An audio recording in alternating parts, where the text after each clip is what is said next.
Ciao pittori, oggi andiamo a dipingere il bianco. Semplici consigli per andare a ottimizzare un colore molto difficile da usare nella pittura delle miniature. Strano da dire, ma per dipingere una miniatura di bianco non dobbiamo usare effettivamente il bianco. I motivi per cui non utilizzeremo il bianco puro sono due. Il primo è che il bianco andrà a desaturare completamente il nostro lavoro, rendendo la miniatura spenta e piatta, creando difficoltà nella fase di pittura delle luci e ombre. Il secondo motivo, e forse il più importante, è la composizione del colore stesso.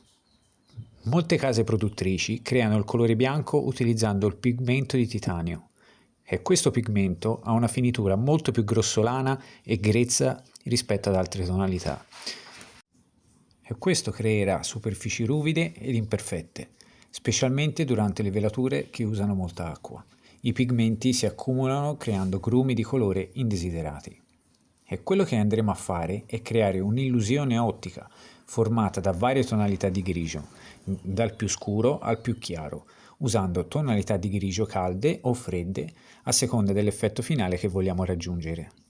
In questo video utilizzerò 3 tonalità di grigio, un grigio scuro tendente al rosso, un grigio caldo intermedio e un avorio per i piccoli ritocchi delle luci finali.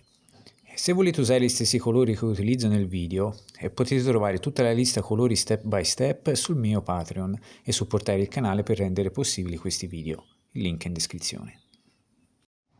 Iniziamo a stendere la nostra base creata con 50% di grigio scuro e 50% di grigio intermedio. Manteniamo sempre le pennellate nella stessa direzione, evitando di creare pennellate con striature e accumulo di colore indesiderato. Una volta applicate almeno 2 mani per coprire completamente la superficie, aggiungiamo altro grigio scuro ad una parte del mix che abbiamo creato per la nostra base. Iniziamo a dipingere le nostre ombre con pennellate leggere e ben diluite.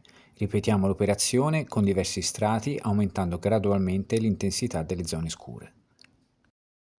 Una volta soddisfatti delle ombre, ripetiamo la stessa operazione ma con le luci, aggiungendo maggior grigio intermedio al mix creato nel primo step per la nostra base. Ripetiamo sempre la stessa operazione, diversi strati molto diluiti ed aumentiamo gradualmente le nostre luci.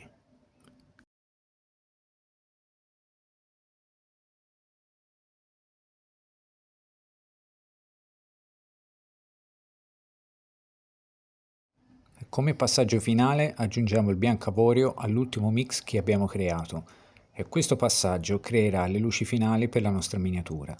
È importante non andare a coprire completamente le zone dipinte in precedenza, solo piccole profilature sottili sulle superfici più in luce.